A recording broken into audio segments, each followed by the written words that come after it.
had been a golden afternoon, and I remember having the familiar conviction that life was beginning over again with the summer and summer.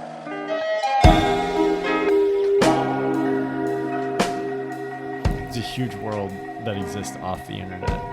That's the opening page of that Steinbeck book I just read. How he gets excited about the sound of like a hooves on the pavement or the sound of a jet engine. So I think what I was trying to capture when we jotted that down was like this idea of we get really caught up in this when we live on the internet, you know, quote unquote, live on the internet. It's easy to think that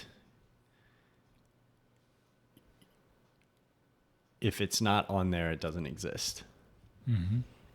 You know, there's if somebody's not on the internet, are they really real? Like, yeah. You know, like if a business isn't on the internet, are they a YouTube channel? You're not on Instagram. Yeah. You don't have a Facebook profile? Oh, you don't. You're not on this Twitter? business doesn't have a dude, website. Do they even exist? It's like then you go to a restaurant. It's the best restaurant you've ever had. And it's like they've never even considered having an online presence. I'm typing in at whatever restaurant name and it's not coming up. I think that's funny how we almost expect everything to have an internet presence. Like we've reframed our conception of the world to where the lens that we view legitimacy is the lens of cyberspace.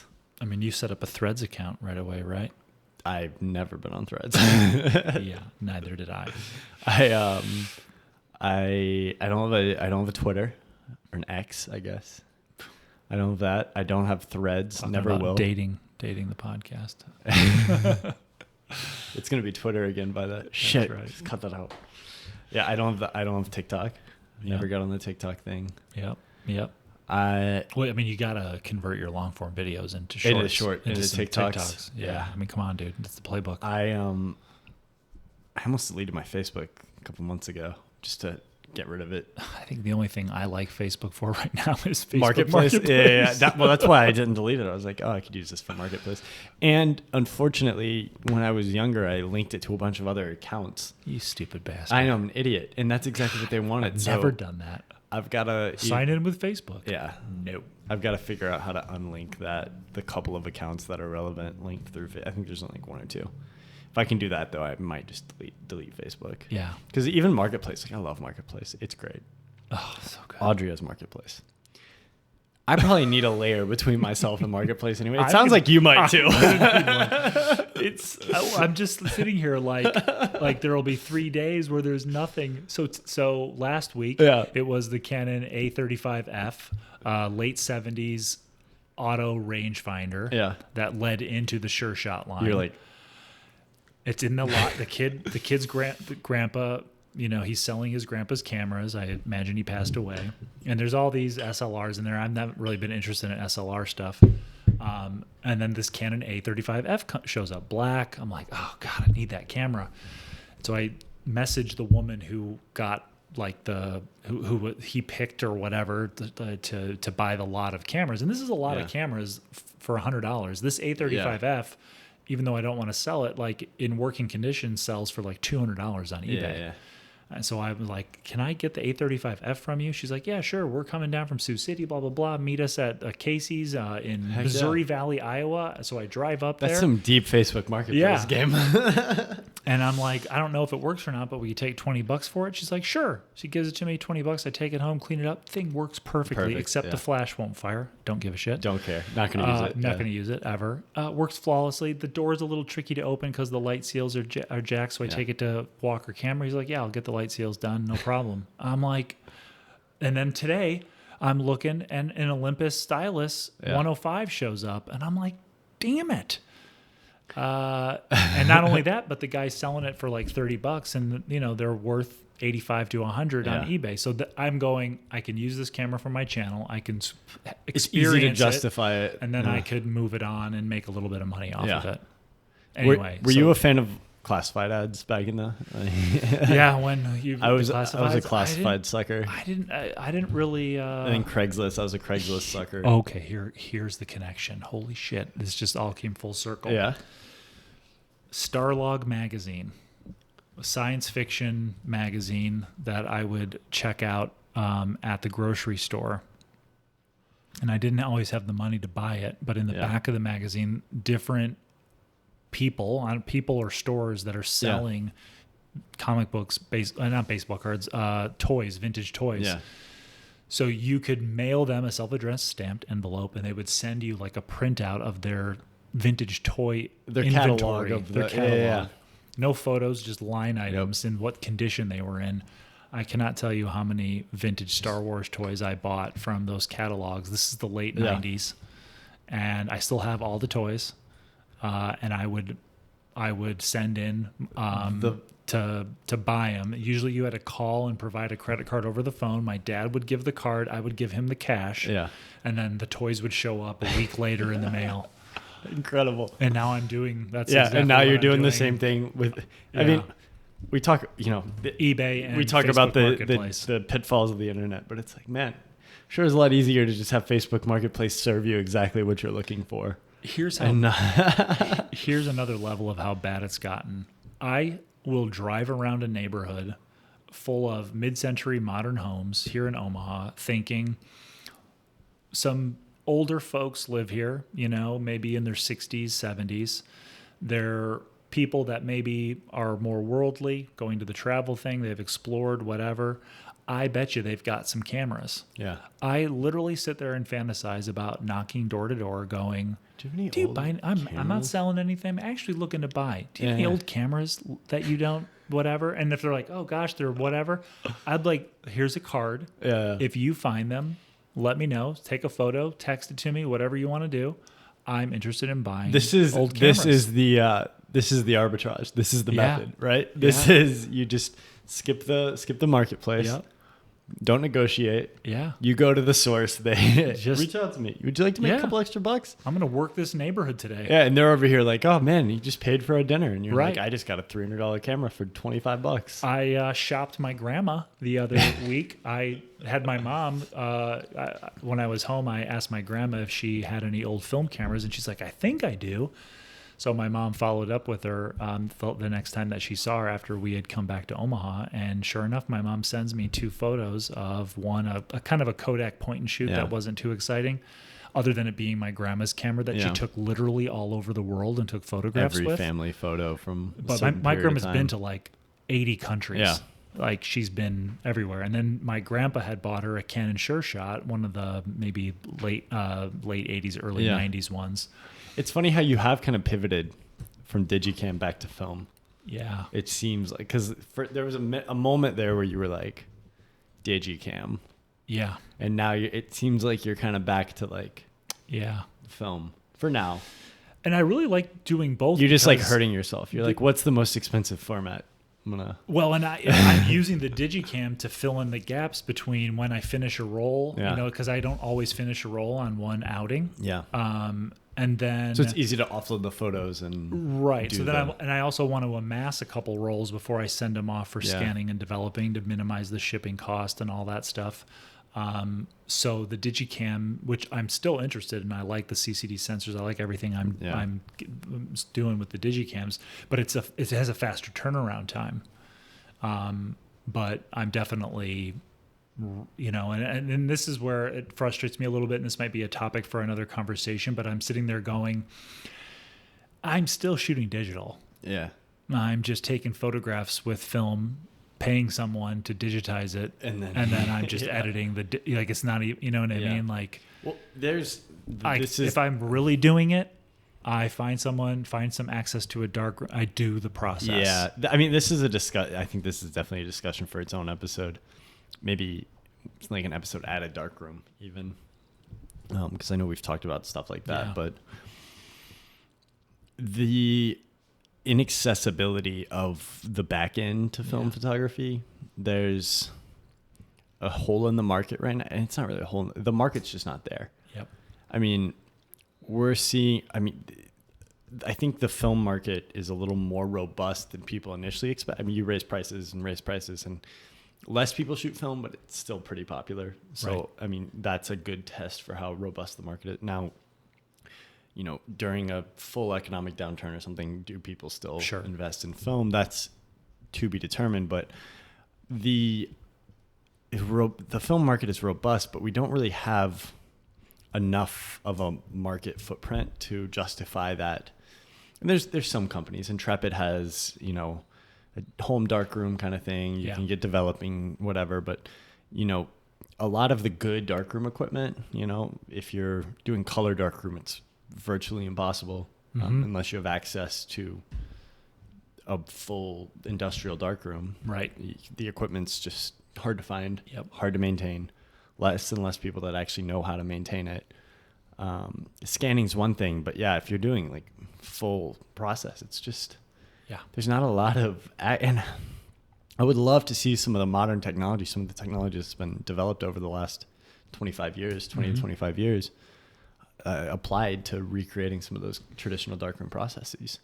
I think like color for one could be like, you know, if you have some kind of digital interface and like a graphical user interface and to do color traditional darkroom chemical processes, like I would love to see kind of some exploration in that field, and you just don't see it happening a lot. And that's the unfortunate part, because it's like, you're shooting film, but you're just making digital more complex. Yeah. And which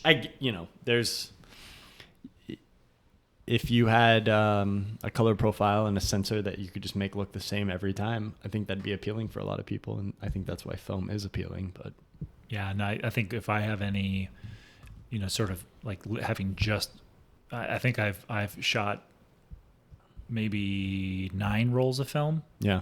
And I haven't edited the second batch that came from Midwest Film Company.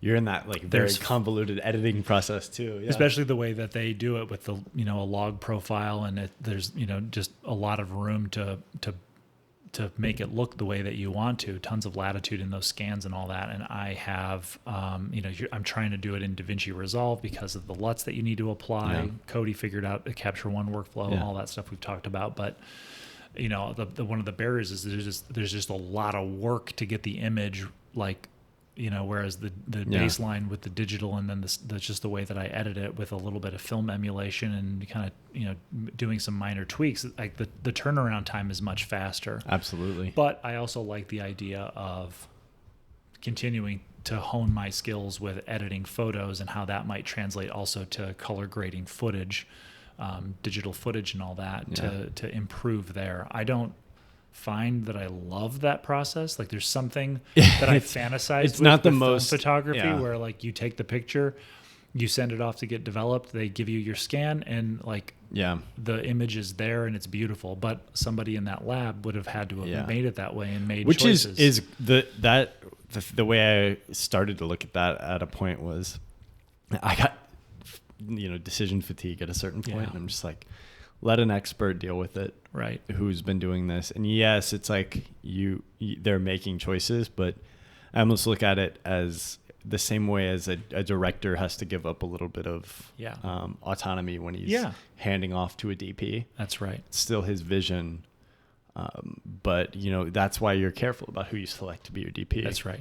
Because you want it to hand off to somebody you trust. But at the same time, you don't see the director trying to be the DP because it's like, got plenty to deal with over here. Exactly. And and there's an argument that film photography is a collaborative art, and if you work with somebody at a lab or a lab in general, that, you know, you can develop a relationship. A certain lab develops your stuff the way that you like versus another, a relationship. Or scans.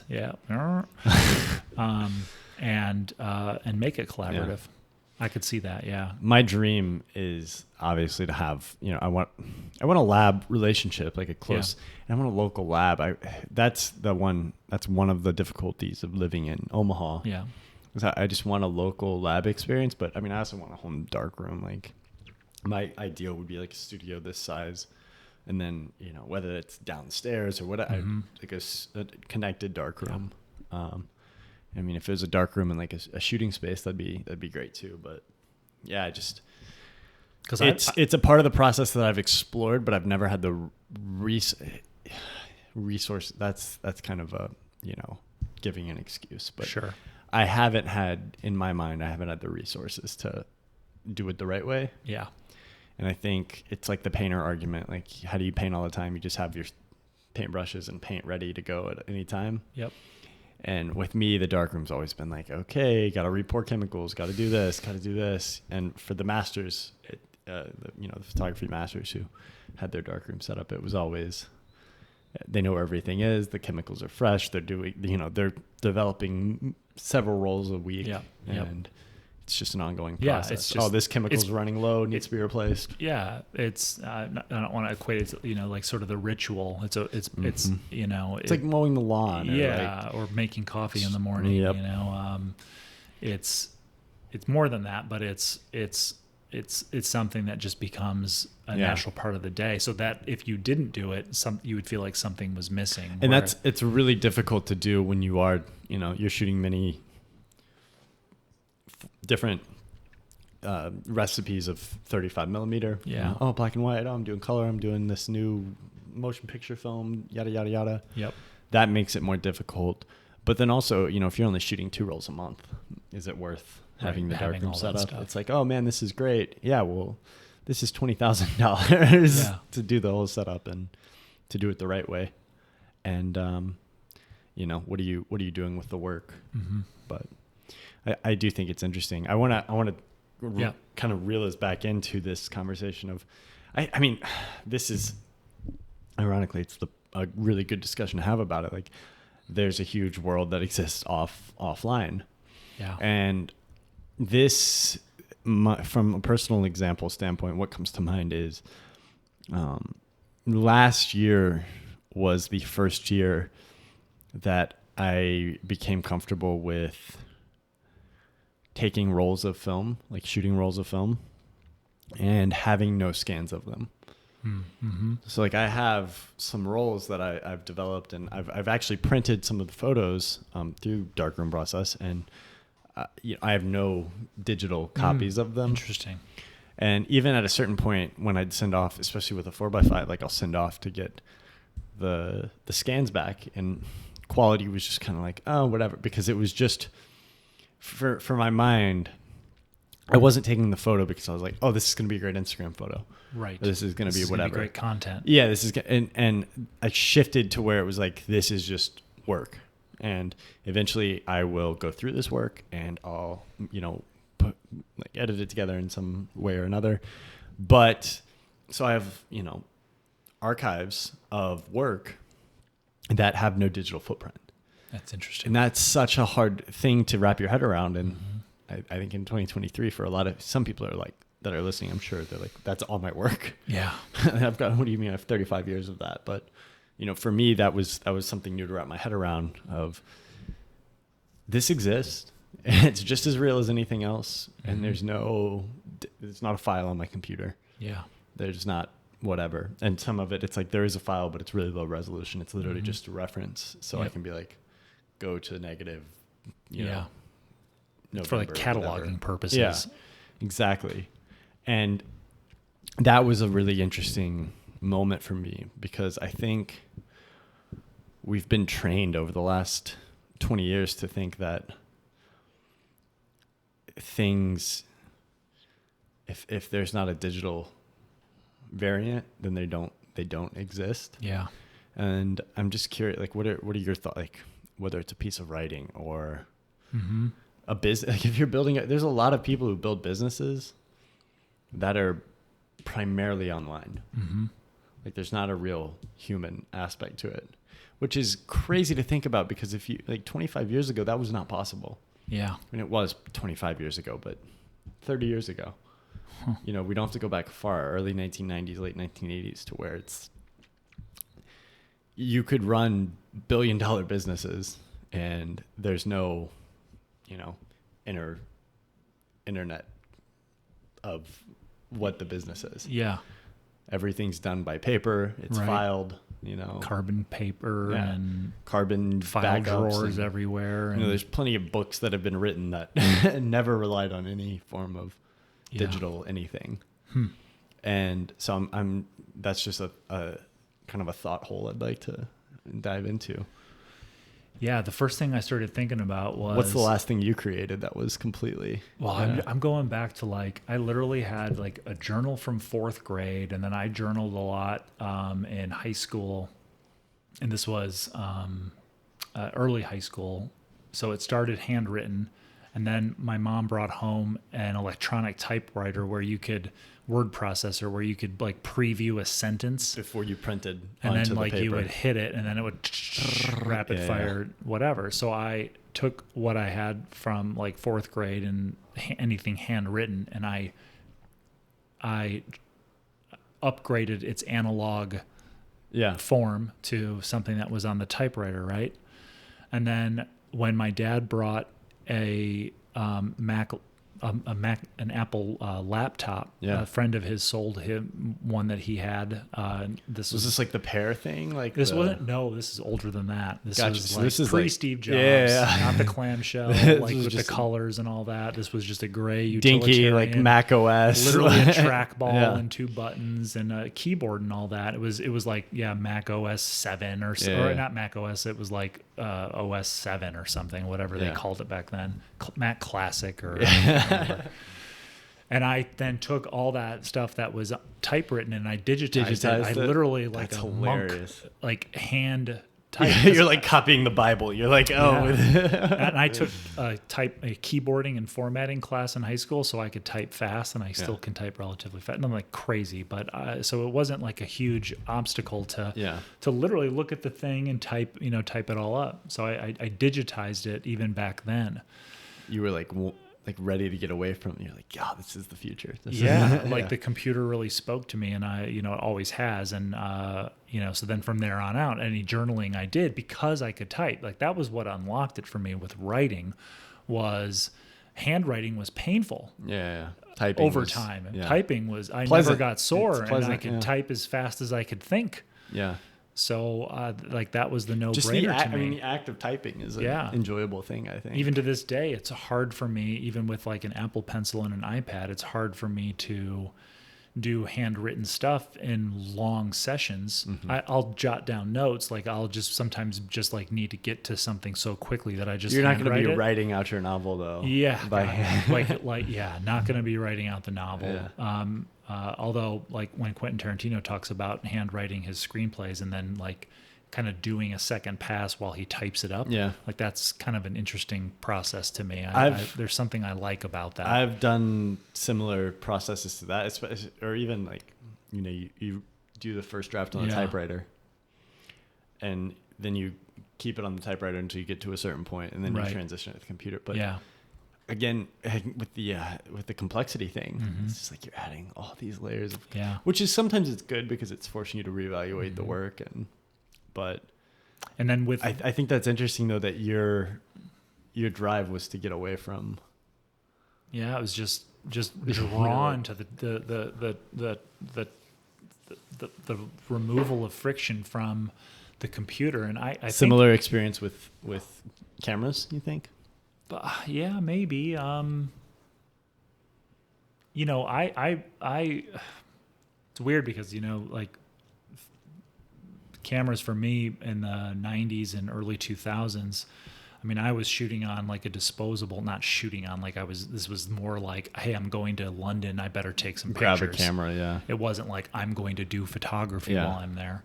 And it was, my default, and this was 2007, was to go get a disposable Kodak point and shoot from Walmart or whatever and take it with me. Is it just me, or did those photos look better coming off of that disposable than they do now? Is that just nostalgia, or like did we just have better technicians? I think that, well, the hard part was because you take it to a drugstore and it's printed on a glossy paper, like there's a character to it, and there's sort of like this looks like a memory kind of feeling, but at the same time when I look at those, I'm like, it's glossy paper, which I personally don't like. I think it's interesting though, you can look at photos that were taken, because now everything is you take anything to a drugstore, even 90% of your photo post shops that do printing, 90% of them, what they're doing is they're creating a digital scan, and then they're printing, inkjet printing or whatever. And it might be high quality paper, it might be a high quality printer, but that is not the same as photochemically. And I think, pre 2007, every Jim, Bob, and Joe at Walgreens Yes. was a proficient level. They had a proficient level person working in their photo lab. Yeah. And they were doing photochemical prints. Right. And so, yeah, you would take a bunch of photos on a disposable camera, but then you're getting photochemical prints. And I think that's why maybe in my head, I'm like, man, that just looked bad. Because now you go to Walgreens and they're just, first of all, they're doing shitty scans. Yep. They're developing it shittily. Yep. They're doing shitty scans. And then, and it's not a trained professional. It's just some kid who's pressing buttons on a machine for sure. And they're paying them what, like minimum wage. It's literally plastic. Yeah. And you know, the turnover is probably every 3 weeks they have to train a new person on it. But then, yeah, you're getting these scans on, you know, mid-quality mass-produced paper. Mm-hmm. And there's just not like, maybe this is just me being nostalgic, but I do feel like we had a couple of photo labs and there was, you know, Walgreens was one. There was like an actual local photo shop when I was a kid, and we would take our photos there and drop it off, you know, once a week. That was just a habit that we were in. Like we would go to the photo lab, drop off the photos, and it's always fun. You get the little envelope back and you open it up, and there's the negatives are in the back, and then all the photos. We still have those, and they just, something about them, just they look so much better now. Yeah, I mean, I'm definitely drawn to those photos from my 2 weeks in London and a weekend in Berlin, which was the last set of film photos that I had taken since the last 3 months or so when I started looking at film cameras again. But then at the same time, like shooting on some point and shoots that are a step above a disposable camera, so the lens quality is going to be better, but it's nothing earth shattering. But then I looked at the scans from the QL17 G3, and I was like, oh, that's amazing. because it was sharp, and there was just, you know, and it was just the log profile. I hadn't done any editing of them yet, but there was an extra level of sharpness, depth of field, even though I was shooting mostly F11, F8, that sort of stuff. But, you know, there was something really special. Had the magic to it again. Yeah. And so yeah, I definitely find myself drawn to that. But then from going from the film photography, taking pictures with a film camera in 2007, I didn't do shit until there was a decent camera on an iPhone. Yeah. And I don't mean do shit like go take photographs. I mean, I didn't even think about taking photos. Yeah. Which is kind of interesting about this digitizing life thing that we've talked about. I just was always just there experiencing it. Yeah. I wasn't thinking about either documenting it for personal memory or can I turn this into content. There weren't, you know, there was YouTube back then, and, you know, certainly Facebook and all that stuff was there, but it wasn't until maybe like the iPhone 4 where I maybe more deliberately took photos to preserve memories, but then also to post on social media and, you know, start creating something content wise. So, yeah. And of course, now with the film photos and all that we talked about, like I was on vacation with my family and I took multiple rolls of photos of scenery and a light on a garage. Did you feel like whatever? And I took very few photos of my family, of your kids, your wife. You're like, because I'm like, well, that's not going to be content. Yeah. Well, you just answered the question. Yeah. My next question was going to be, do you feel like you were doing that because you were pandering to content? Yeah. Right. Well, that and the thing that we're talking about as well, which is the world out there. I have to sit there and ask myself, how drawn am I to the world out there that I haven't experienced or whatever, because I see an opportunity to make content out of it versus I just want to go somewhere. I'm going to take photos that, you know, I don't necessarily intend to turn into Instagram post or a YouTube video. It's for the experience with me or my family or with friends, whatever. And I've convinced myself, and this might not be true, but I've convinced myself there's a middle ground. And I think there is. And that's why I mean, I love documenting. Yeah. And you know, it might not necessarily be for content's sake, but it is for content's sake in the sense of scrapbooking. Yep. Like, I'm going to be the dad with the annoying camera in the kid's face all the time. That's just, I think there's value to that in that to me. Yes. And so, I mean, that's just, it is what it is. And my work's always going to have some form of that. Everything's got to have some kind of personal Yep. connection to it. And I'm just convinced that there's a middle, like, I spend all this time getting cameras down to just the bare minimum. So it's easy to just, we're going on whatever. Well, the camera's just there. Yep. And there's not a lot of, a thought that goes into it. There's not, well, I have to pack this, and then I have to make sure I have this, this, and this, and this. It's just like grab the camera and go. These flip things have been a revelation to me because, you just grab one and you can just document. It's so simple. Yep. You have 2 hours, da-da-da-da-da. The Black Magic even, when, I've got it built out right now. And I probably need to unbuild it because I built it out to make a YouTube video. Yeah. And I made that, but I haven't used it Right. just for the documenting capability. Yep. And it's like the best Super 8 camera you could ask for. I really liked shooting with mine. Yeah. With the internal battery, knowing it's gonna Internal, not gonna last long, and having nothing but like, on it. What, you had 2 minutes of film back in the day? Yeah. So, you get 15 minutes of footage if you're shooting with the internal. It's like, that's a plus. And you're getting the filmic effect, and you just... Because I've thought about, I'm literally going to unbuild this after our conversation, because I'm like, I need to put an external monitor on because the monitor's hard to see. I need to put a cage on it so I can add the extra battery. And part of me is just like, I keep trying to find a micro 4/3 lens that it doesn't even have to be a zoom lens, but I'm like, is there a 10, 12 millimeter micro 4/3 lens that I can put on that gives me essentially a 28 to 30, 35 millimeter, whatever it is, that, I can just go out and shoot with it. it's like that thing's not stabilized. Right. So I have two lenses. I have a stabilized, it's a stabilized zoom lens, but it's like a 3.5. Yeah, Like it's not crazy. This is a 1.4 or 1.8. And what is this focal length? And it's wide, but it's like a little less. It's probably like 35 equivalent. Yeah, I think it might be like a 9 or something, but and that's I'm like something in the 28 to 35 range.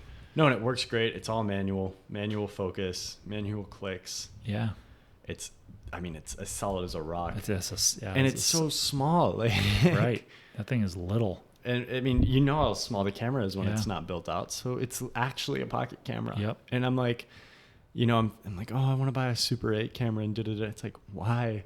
I know. You have a beautiful image, and it's so unassuming, and you can just strap it on. It's not going to be as data intensive. Yeah, carry it around all day. You throw one battery charger in your bag, and you're good to go for a week. And and then like the same with the film cameras, and so I'm just convinced there's a middle ground. Like, and I think these cameras are the middle ground. You have your phone, which is like, I don't know, kind of. It's just not inspiring. It's just not inspiring. But and then you have an FX3, all whatever rigged out, or a little cinema camera or something, and you're like, this feels like work. This is what I use for work, which I love doing the work. Yeah. But like, I need something that just feels like and then fun. It's like you can take out these bigger, rigs or whatever and take them in, but if you've got too much of a build, then you're out there and suddenly you're like, oh wow, I'm creating content. Yeah, I'm doing whatever. And I'm also just managing when the gear complexity. doesn't get in the way and it's inspiring and it's tactile. There's just something, your creative freedom kind of comes to the front. Right. And then sure, can you use that for content? Probably. You're probably going to get something that's usable out of it. Yeah. But then it's also just like a great experience. Yeah. There's nothing. And I think you'll see popularity and stuff like this, these old flip cameras, these little, that's the kind of thing with the Digicam for me, like a little Canon point and shoot, that is simple. It's auto. Like part of me is like, I don't want it to be my phone. I need it to have some character. I need it to have some whatever. And like a little Canon PowerShot Digicam that I can take, when we go to the fair or the children's museum or whatever. It gives me a new, different looking type of image. It's a fun little camera to use. It's not my phone, but then it's also not a Canon EOS R for photos. I think that feels so like funny how we swing. Like, we've talked about this before. This just like X point that we got to get better at technology. If it's not this, it's obsolete. And I think people are really starting to realize, like, technology is just technology. Yep. And there's plenty of great stuff that was in the past that is great. And there's plenty of great stuff that is coming, I'm sure. That's great. But I hope we stop developing, we need better sensors. Because at a high-end pro level, that's fine. But we got obsessed with marketing the professional level stuff to the consumer because we figured out that we could make a little bit of money doing that. And we've just poisoned this whole thing of there's no intrigue anymore. You and I both love the digital Bolex. Yeah, the D6. That's my dream D16. camera. I know. And I'll never own it because it's $10,000 now. Because if you can even find one. If you can find one, yeah. And it's such a cool camera. It has so much character to it. And all we have to do is fly to New Zealand and we can use one. At this point, we should just make our own. Honestly, how much would it cost to actually develop a like you can't even find them broken for parts. Yeah, like they're just not out there. I'm sure I could access them by looking at YouTube or whatever, but I've never even really seen any footage from them. Oh, it's so good. It's so that good. Kodak CCD sensor. But the black magic is a beautiful image too. Absolutely. And if you're not comparing them 1-to-1 and you're complaining about, oh, well, this isn't quite, it's fine. Yep. And there's just, that scared me. Huh? Robot vacuum? I think so. Okay. Huh. That was weird. Yeah. I thought that was our cameras beeping. I was like, oh no, we just lost it. I'm pretty sure they don't beep.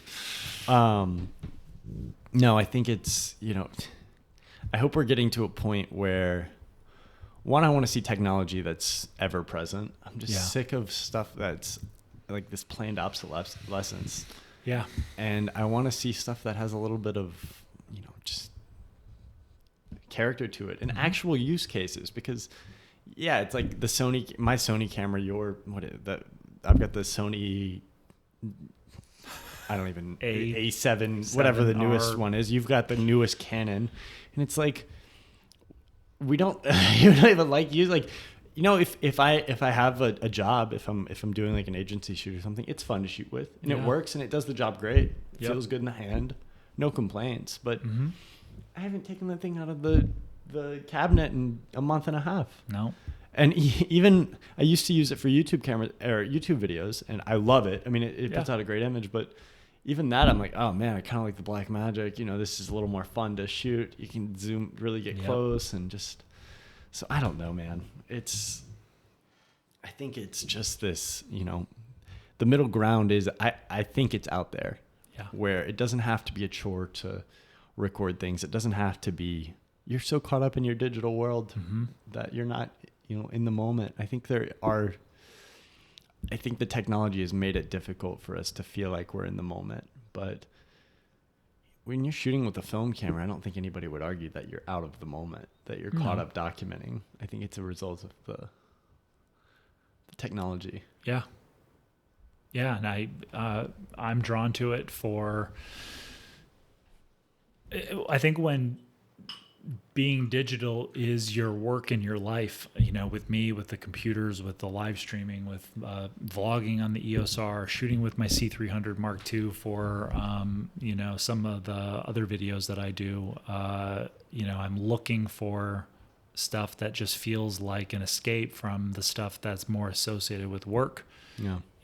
Or the ubiquity of an iPhone in my pocket at all times and looking at that footage over and over again and just being like, But 20 years from now, when my kids have all those home movies and all that stuff, they're going to be like, oh, check this out. I found this old iPhone 5S at a thrift store. I got to get the 5S footage. And, that had the best sensor. It had the best looking sensor. The battery's toast on it, but, I can plug it in. I found an old lightning cable and I have it routed to this battery. Absolutely. I mean, people are buying old iPods because the DAC is, it's got this the DAC is better in this than any other. And you can swap out the old drive for a little SD card and you can put whatever and I think we're drawing that middle ground. You're a perfect example, handwritten stuff, a typewriter, and then this electronic word processor and a full blown computer. Yeah. It's just, and what is interesting, and I had a lot of, I was like, oh, do you really need all of these use cases? But it's like,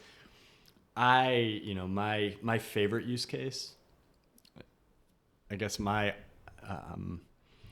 my dream scenario in my head, or at least this is what I compare everything to, is me out in the middle of a national park, and I'm working, and I'm disconnected from the world. It's like me, Audrey, and the dog, and it's like. And I think that's the same thing. That's my beauty. And so I'm like, it's a pain in the ass to carry around the typewriter. And I know, like, everybody carried around a typewriter, but it's like, then you got paper, So it's like, but I love writing on the typewriter. Yes. So it's like, well, I could do the laptop, but that does change the experience. So it's like, okay, you buy the stupid digital typewriter, and it's, but it has been cool. Like, you take that to a coffee shop, and you don't have to take the typewriter, but you get the same experience. Yeah. Or, you put it in your backpack, and instead of having one bag for the typewriter, one bag for the it's like, okay, I've got the camera, I've got the digital typewriter, I've got a couple of books, and that use case is almost like you buy a Kindle.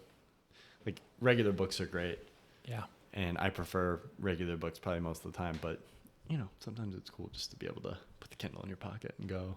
Well, so I think all of this kind of swirls around this desire for maybe more analog experiences. And I don't mean just in technology, I just mean in life in general. You could argue that going to a national park is an analog experience compared to watching national park content or watching national park YouTube videos, van life videos and content, and sitting at a computer I don't think TV. It's not a coincidence that van life took off so much. There is a natural, I think it's written into most of our code as humans. Yeah. There's a natural, and you talked about it earlier, where it's like you just want to be out, you want to be like in nature. It's just written into, we came from nature. It's written into our code, and we can try to like place ourselves in these plastic environments, in these cities, and these this digital work environment. World. Yeah. But there's a calling in all of us, and you can ignore it or accept it, or deny it or choose to believe it, that we want to be connected to nature. There's just a natural inclination. There was this thing I read the other day where it was like, when we detach ourselves from nature, we detach ourselves from the divine. Yeah. And it's like, that's, call it God, call it whatever. It's like that essence is when we're in, when you're in the mountains, I don't know what your experience. My experience is always like, I like feeling small. 100%. Yeah. There's something so beautiful about that. And I'm, of course, I love the idea of going to international cities and other places, experience different cultures, museums, coffee, meeting people food, with different outlooks, and all that stuff. But yes, definitely drawn to nature as well, to the point where, have fantasies about figuring out how to put a pop-up tent on the back of the truck and go more analog. We're going to figure that out, because we got to do some trips. I think some people would be like, there is nothing right now that's keeping you from doing that. Other Absolutely. Than your own, I got to hit some financial milestone, or I've got student loans, so you can't be splurging on a tent or this or that. Like, where there's a will, there's a way, as cliche as that is. We could find you a topper for, the price that you pay for 2 or 3 cameras. I could you could put it in the back. Yeah. Oh, you can sleep on the ground. It's going to be okay. But we could easily get you a topper and do like the, and I think it's, it's just one of these things where there is such a world out, and I don't even know if there is a digital proxy for nature. I don't know if we've developed that. Developed that. That's a goofy way of we're never going to develop that. No. I feel safe saying that. We're never going to figure that one out. There's not a digital proxy. You can, I'm vision proing myself into the middle of Yosemite. Yeah. You can do that all you want. You're not going to get the same feeling as standing and looking up at a mountain or looking out on an ocean. That feeling of just existential, wonder and dread, and that feeling of insignificance, which is a beautiful feeling of insignificance and connection. And I even feel like the draw to film photography, especially with older mechanical cameras, that don't even take like a battery for a spot meter, because that's something that I've contended with in picking up some of these late 60s and 70s rangefinders, is you've got to have a little coin battery type thing to have the spot meter, which I don't really use very much anyway, but maybe I will as I do it more. I've got this Ricoh GR, right? And I fired it up and, hit some of the buttons. Oh, you have it with you? Yeah. Oh, heck yeah, I want to see it after. But, you got to plug in the date. You got to do all this stuff. Like, I got to do all this stuff to do it. I'm like, I have to operate a computer. And it's not that it's... Yeah. Like, I don't mean like that it's complicated, like I don't understand it, but I've got to like do all this computer work to take a photograph. It's just not this. I mean, I was thinking about this we were finishing a bike ride yesterday, and I was thinking about music selection and how many albums I don't listen to. Yeah. And then I was thinking about the old process of standing in front of a wall of CDs. Mm-hmm. Oh my God, this one, and there's this. It's instantaneous. Yeah. Right. You can see, and you're finding stuff in whatever arbitrary order that you're, maybe it's alphabetical order, maybe it's just you just shove them in there. Yeah. Or that's why we love bookstores, right? It's this instant. And there's no digital. You can lay out tiles of the album, but it's not the same as doing the. Yeah, looking at the. There's a process. There's a. And the same goes with interacting with a tool. I think it's just. Yeah. You can have a digital equivalent and it can be close, but it's just not as instantaneous. Mm-hmm. It's not as perfect. Right. As, digging through like, oh, look at all these titles. Yeah. Searching for a book or a CD. Mm-hmm. Yeah, and I think those things all have overlap with wanting to get out and explore. Again, I know that I'm drawn. Like, I keep thinking about like taking like a 3-day road trip up the Niobrara, and taking photographs along the way, sleeping in campgrounds in the back of my truck, and all that kind of stuff. Of course, there's part of that is thinking about what kind of content can I make out of that, or is there an article I could write, like what's it like to just sort of like get really uncomfortable? You don't have all these creature comforts of robotic vacuums and, a hot shower and smart home accessories and music lights whenever you want to watch it. And lights that turn on and off by themselves, all this stuff. Like, what is that experience like, and what kind of, I don't know, what kind of rush or thrill does it give you? A lot of times I do that stuff, whether it's like a long, arduous hike or whatever, and I'm sitting there going, you're doing this on purpose. Like, you chose to do this, and like, why would you do this? And then 2 weeks after I'm back, I'm like, I'm ready to go get out again. Yeah. Well, I mean, I've been doing more cycling lately than I have in a while, and cycling, running, whatever it is, whenever you do something and you really put your body through strain, there's nothing better to clear your head, to make you feel, to clear your anxiety. Oh yeah, dude. We just get all caught up and like, oh, I'm just never going to feel good. No. It's like, just go run around the block. You probably feel better. It's funny that you say that, because, my wife and I are very communicative about sort of like how we're feeling, like what's our mood right now. Yeah. Are you like essentially sort of like, how can I compensate for any struggles that you're having right now? If you're in what we call a funk, sometimes we'll wake up feeling that way. I very rarely do. Yeah.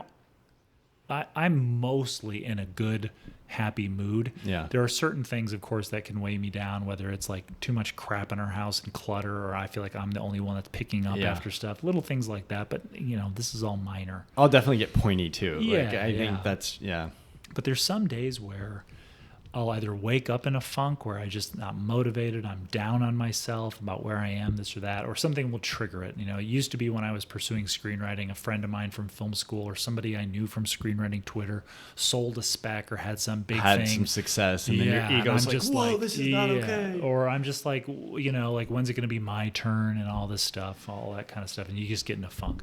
Anyway, I did wake up in a funk in the last couple of weeks. Maybe it was even the last 6 weeks. And I just had to say to myself, just go out and take a walk. Because I've incorporated going on 30-minute walks as just part of my overall trying to improve my fitness, losing weight. Same, yeah. Better, all that. There's nothing midday better than a walk. Yeah. And so I took this 30-minute walk in the morning, and it just completely 180'd me. And it wasn't like, I kind of just thought about my day, whatever. Like, I didn't really like do anything on the walk. I certainly didn't have a camera with me. I did have some music, and I try to listen to music that doesn't require sort of like any kind of focus, and like music with lyrics. I tend to like think about the lyrics and the writing, and I'm kind of working while I'm listening to it. So I'll just play like some jazz or lo-fi or something that's just jazz kills me because I like jazz. I love jazz. But jazz is the same effect. You'll focus on it. Yeah, I can't not focus. I almost need like something repetitive. Yeah. Like a lo-fi. Some people might use like sounds of nature, play rain or the sound of a beach or New York City, which is the complete antithesis of what we're talking about. There's something to it. But yeah, so and those things would just would break me out of it. And I'm like, part of me sits there and goes and talking about this, is some of what does it is you're reconnecting with nature in a sense. Granted, I'm walking around a subdivision, where it's houses and stuff, but you're hearing the birds, the sunshine, you're getting vitamin D. Yeah, the sunshine is big. All that stuff. And it's duh, guys, like this is no big revelation. Like way to unlock the mystery of human experience, like being part, connected to nature. No, it's one of these things that's blatantly obvious. Yeah. It's so clear. And it's honestly pitiful that we've become so disconnected from it, but you can find yourself sitting in a room for an entire day. Yeah. And you're just living in this cyberspace the entire day. Air-conditioned air. Yeah. No real sunlight. Fake food. Everything around it was literally man-made, food. Plastic, wood, whatever. No, wood's not man-made, but the wood, the I mean, some of the wood is man-made that we're now. No, it's we wonder why we're so, and it's one of these. It's just like we talked about in the last episode, where you wonder, man, like what are all these problems, and it's like we're just trying to solve for our own complexity. Yeah, like we're trying to solve 3 problems that we created because we were trying to solve a problem that we created. Yeah, when we had it right at the beginning. And I think there is a cultural movement happening, and I think you can see it in these microcosms, whether that's film photography or van life or what. There are these microcosms that are kind of springing up because they have to. I mean, it's a lot like the Earth. Like at a certain point, it's going to take care of itself. Yeah. And these things are popping up because I think it's just we bought in on this idea of being in our phones all the time, and it's like, oh wait, that's not the best. That's not the best way to approach the world. I really think too, like these art forms really represent what we talked about earlier, sort of this middle ground, right? Middle ground for a camera. Yeah. But if you think about some of the more interesting, and I think they are art forms, but you think about surfing, skateboarding, street photography. I know street photography is, is in a man-made landscape, cityscape, but there's something about being outside. The sun's there, there's trees, there's animals. Well, and I think surfing is, like man and nature coming together. Even skateboarding, it's working with what's presented outside. To you, though, right? Pick up basketball. It's working with chance. Like you're opening yourself to the world. The world's presenting itself to you, whether that's the break of a wave, or whether that's, what you're gonna find. I mean, skateboarding, you're operating with man-made environment, but the fun of skateboarding is you're just going out and you're finding and you're being creative, and you're like, oh, I've never noticed that curve before. And the same with photography, right? You're just going out and opening yourself to the world, and you can find things, and you're like, oh, I've never seen that tree with that kind of light, or I've never seen that person or that tableau before. And you're taking advantage of these just things that are presenting themselves. The same way, you know, you're on a surfboard, the camera's the surfboard. Right. You know, you're interacting with the ocean and what the ocean's presenting, and it's never the same. Mm-hmm. And I think the exact same principle applies to when you're out with the camera. Yeah. And you're taking the world on. And I think that's all connected to, you know, getting out in nature, getting away from the desk, out of the digital world that we are plugged into. Yeah. Also relates to what we're doing, you know, sitting here and having a conversation. You know, you have human interaction, obviously, during the week. Yeah. You might go to a store and have a very surface level interaction with somebody there. Obviously, less than I'd like, though, especially in recent years. But, you know, the bulk of your intimate contact with somebody is, you know, when Audrey comes home from work at night and you see her in the morning, and then you're pretty much on your own all day, other than Maggie, right? Your dog. And and for like me, you go out. Erin's upstairs in her digital world. I'm downstairs in my digital world. You've created ecosystems. Yeah, like we're in these little bubbles, right? And you know, there's sort of I think like almost like an epidemic of loneliness out there because of that, where people aren't out in normal social situations where they can develop relationships organically, both romantic and friendship. And I think like it's ironic because we're in a position where there's more, like you in 1992 you could have complained like, oh, I just don't like the people I work with, and the argument is always like, well, no, you don't have to like see them all the time, and da da da da da. And it's like, great, but now that means we can literally go out and create whatever we want. Like we have an empty canvas, and we're just not utilizing it. Right. It's, you know, just because you're chatting with 20 people in a Discord, or because, you know, you've got 3 conversations going on Instagram, and you know you're having conversations on your phone with people while your AirPods are in and whatever. Those aren't the same. I don't get the same from those things as I do from sitting here and we're face to face, and we're just, you know, this is in and of itself, and we're both introverts. No argument. Right. Predominantly, we're very introverted people, and I mean, I would argue that if this is even the correct use of extroversion, but I feel extroverted when I finally do hang out with you or Cody. We get the crew together.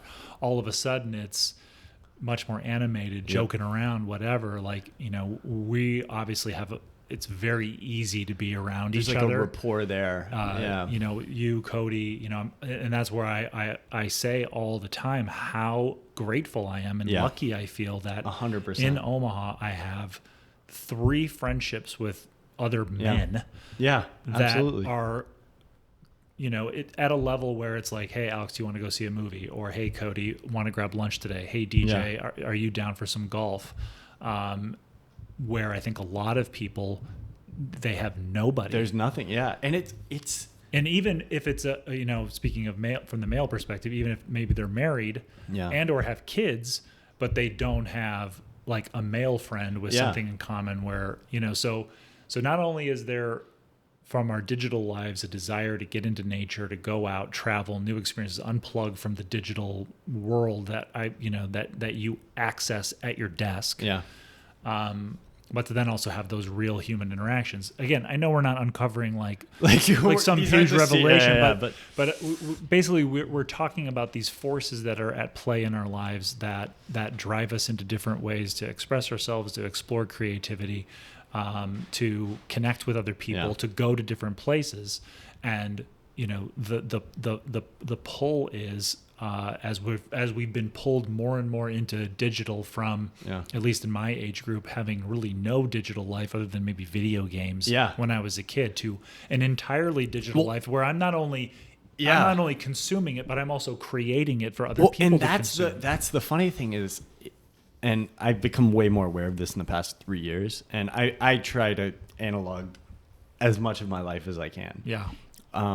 But try to go a day without interacting with a piece of digital technology, and I would wager for 90 to maybe 95% of the people listening and out there it's impossible. Yeah, I mean, it's in my car. It's your the camera, phone. it's your computer, the smart home. When's the last day that you didn't use the internet? Yeah, like not at, like one bit. Right. It's everywhere. And even if it's like, okay, I'm going to go watch a movie.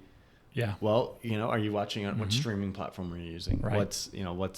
Like books, you could just sitting down to read. It's such a, people used to just read for 6-7 hours at a time. Right. Now it's like, for some reason we've built it in our head as like this segment of like, well, I read for 30 minutes today. Because everything has just been like, just sliced and diced into these little. It's bizarre. Do you subscribe to Brian Burke's photography channel on YouTube? Speaking of digital worlds that maybe he just had a video come out where he was being very open and no disrespect to Brian. Yeah, if I do subscribe, my answer to everything is maybe, because I'm terrible at recalling. I've been subscribed to him for several months, but it wasn't until this last video that I actually committed his name to memory. Yeah. And it was because his video was very real and vulnerable, and he talked about phone addiction and the struggles that he's having, how it's keeping him from doing work, especially short form content that's just giving him a constant hit of dopamine, and what it was doing to him. I think about that with my kids, of course, and them having access to some digital devices in our home or video games and whatnot. And us talking about what's going on tonight, photo gallery, all this, hanging out, all that gets me excited, because what would I normally do after this? I would go home, and it's great to have dinner with my family, all that stuff, put the kids to bed and all that. But as soon as they go to bed, I'm on the couch, and it's very fulfilling to me to watch some of this content, because it's longer form. I think it is meaningful. People like Brian Burks are talking about their issues, their problems. We need to start this. I mean, we need to start fixing our attention spans. As a generation, we're 2 generations lost now, and we're well into the misnavigation of a third. It's time that we start making that a priority, fixing our attention, because I think that's part of the reason why there is this bubble of loneliness, because like you said, you're lucky to have people in your life that you can just call up and well, that takes time. It takes time to build those relationships, and it takes time to build those tangible things. It takes time to build anything tangible. It takes time to write a page of paper, to fill it with words. It takes time to build something out of wood. It takes time for a tree to grow. Right. I mean, these are goofy metaphors, but it just takes time. And there's been this instantaneous effect that digital's had on us, that things should be instant. And waiting for my photos to get developed, and it used to be any communication you had to wait 2 weeks. You send a letter, you have to wait 2 weeks. Now it's we'll send an email if they didn't reply in 2 hours. How rude. Texting. Well, you've talked to me about this before, where it's you'll send me a text, and I'm notoriously bad text back person. And it's also just I don't even know where my phone is right now. Right. That's my state a lot of times. Being friends with you and making stuff together, I have grown to just there's no I sat there and I said, why does not getting a reply relatively soon after something, I don't want to say get me worked up, but just create a little buzz of something, a tension, a little tension, or a little morsel of anxiety, whatever it is. This thing hasn't been I don't have closure for this thing that's out there, and it's how ridiculous. And it's funny, because I mean, I this was just my natural inclination, and we gotta wrap this up pretty soon, but it's I don't put. And this is no disrespect to anybody who's texting me. And I want to explain this almost just to let myself off the hook. Yeah. I don't put value into that. I don't. And there are some people that I text and I love, and we don't get a chance to talk. And I do put a lot of value into the text. And sometimes my habits, cross over with those people. But I don't love talking on the phone, but I much prefer that to texting. Yeah. But I much prefer this. Yeah, I mean, we can sit at a coffee shop for 3 hours and it'll go by like that. And it's just and this. you're almost like, if you have to end it, you're like, I'm good for more. Yeah, I mean, we're good to go. Yeah, that was 7 hours long. Yeah. 7 hours. Because you just caught up. And this was the second time I'd ever spoken to him. Yeah. Yeah. No, and it's. And I wonder if that too is indicative of, he's running a company and he's in a digital bubble. Not to say he doesn't have interaction or whatever. But then suddenly it comes. But then suddenly you're like sitting across Yeah. from someone and you have good chemistry. There's whatever, all that stuff lines up, and it's like you just consume it voraciously in a sense. Like there's some deprivation that you've been under. You're trying to, your reservoir's empty. You've got to refill it. Yeah, exactly. I think that's a good place to end it. But I mean, if I think if we had anything to put out there, it's just like, go have a conversation with somebody. With this, like, I found myself even really excited lately about, I'll be walking down the street and just, removing that fear of. You almost have to remove that sense of self-projection or self-judgment that you get, because I think that everybody's like, oh, somebody's going to judge me but just like smiling at people like, oh, how's your day going? Starting a random conversation. And sometimes you start a random conversation and it's like, I got a place to be, or I got a thing to do. And it's like, I got to make some content. I get it. You're holding me you're up. busy. I gotta digitize stuff. But look, a 25-minute conversation with a stranger is not going to kill you. Especially it's probably the one conversation they've had all week. Yeah. Well, and if it helps to see it from this side of it, it's like that could also be the conversation that sets up something that you've been wanting to happen. The domino effect. Yeah, and that, I don't think that should ever be the intention. No. But that is, that's just a thing. That's how things happen. Right. And I mean, just go have a conversation. Go sit in some grass. Go for a walk. I think don't overcomplicate it. If you're feeling down, maybe it's because you're a little bit detached from nature. I mean, that's why winter kills me so much here. And I'm really going to try to figure out how to embrace winter. I all winter long took 2 walks a day downtown, just as part of my exercise. Yeah. But then also to disconnect. I mean, I've had music on, but and occasionally listen to a podcast. But I'm not even listening to podcasts when I work out anymore, because it's a different state. We won't go too far, but the photography component in going out and doing photography to me has become this middle ground in a number of ways. Especially with film photography, I'm not holding a computer. Yeah. And I don't mean a computer that the camera isn't a computer, that it's so convoluted and complex that I'm like using it as a computer. I am sort of out in the world. I'm doing something that's away from my digital world, even though I'm ultimately going to be creating something that I'm going to transfer back into that digital world, the photos I take, whatever. But I think the rush and the thrill I've gotten from going out and doing urban landscape, street photography, documentary photography is, being unplugged from that digital world and kind of listening.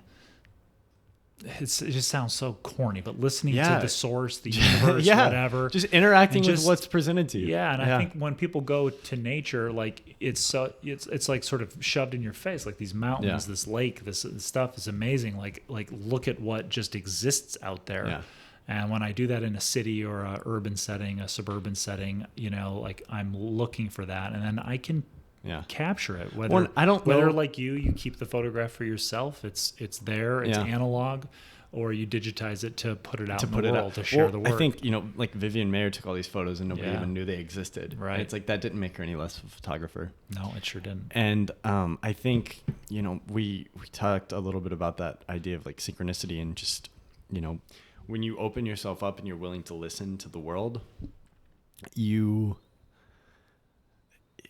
maybe this is just because we have, we try to create these patterns from everything. That's just like the human, the reaction that humans have. And we try to place our pattern on everything. But it does seem like when you are open and you're willing to listen, that things start to connect. Yeah.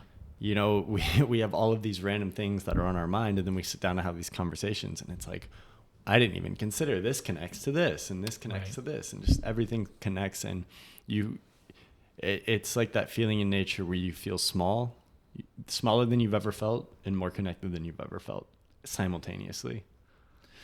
Yeah, I think that is, our digital worlds can sometimes inflate our sense of self, like we are the center of this digital world. And then when you go out in the world and you listen, while I'm taking street photography, when I go out in nature, it brings that down. It brings things back down to reality, which is, you are not that center. And being a YouTuber and having a community and an audience that watches your videos and all that. Especially like that digital, you've had quite a bit of success too, and that's easy to be like, it can, I am the shit. It can make you feel like you're the sun in the solar system sometimes, and not necessarily in like a ungrateful or an egotistical way, or my followers come, whatever, like a prophet or something. Yeah. But it can lock you into sort of thinking that the digital stuff it comes from you, whereas when you go out in the world, it's reality is coming at you, and there's a lot more nuance in the world too. In reality has a lot more nuance than what the digital world has, and I think nuance is a critical thing that we lack these days.